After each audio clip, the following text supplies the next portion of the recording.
Terima kasih Anda masih bersama kami di Kompas Siang, Saudara. Penetapan Ganjar Pranowo sebagai bakal calon presiden dari PDI Perjuangan cukup memanaskan gairah politik tanah air seusai Lebaran.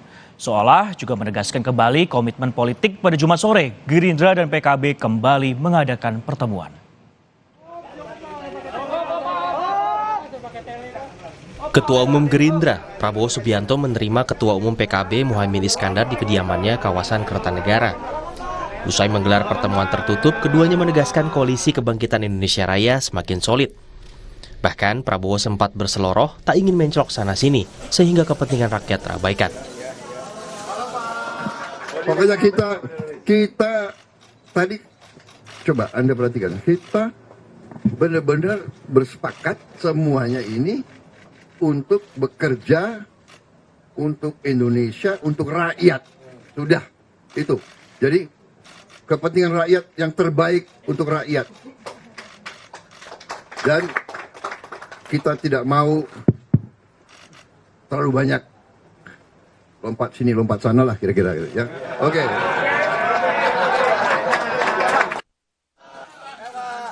Setali tiga uang, Caimin menegaskan pertemuan dengan Gerindra memperbarui semangat kerjasama menyongsong pemilu 2024.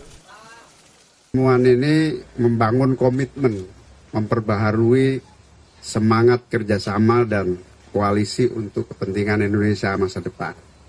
Terutama keberadaan koalisi ini memang dibangun untuk Indonesia Raya, untuk Indonesia yang lebih baik, yang maju, lebih maju lagi.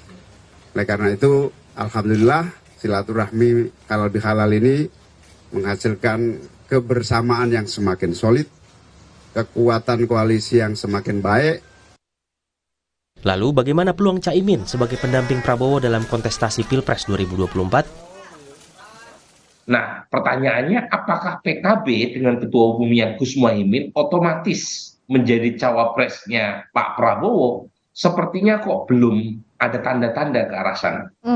Memang saya membaca pertemuan kedua partai ini bagian untuk mempercepat proses keputusan siapa capres-cawapres yang dipilih oleh dua partai pengusung Koalisi Kebangkitan Rakyat. Di tengah pertemuan menguatkan koalisi, kabar mengejutkan memang menghampiri Gerindra. Sandiaga Uno yang menjadi menteri dari Partai Gerindra telah pamit keluar dari keanggotaan Partai besutan Prabowo Subianto itu. Nama Sandi jadi salah satu yang digadang-gadang bakal mendampingi Ganjar Pranowo yang merupakan bakal calon presiden dari PDI Perjuangan. Baik Ganjar dan Sandi terakhir bertemu dalam sebuah acara di Semarang, Jawa Tengah, Kamis kemarin. Keduanya saling melempar salam hormat. Setelah PDIP dan Partai Persatuan Pembangunan resmi mencalonkan Ganjar Pranowo menjadi bakal calon presiden, pertemuan antar partai politik semakin intensif. Namun, nama bakal calon wakil presiden turut menjadi faktor penentu menaikkan elektabilitas. Di sisi lain, penentuan nama bakal capres dan cawapres dapat mengubah peta koalisi. Tim Liputan, Kompas TV.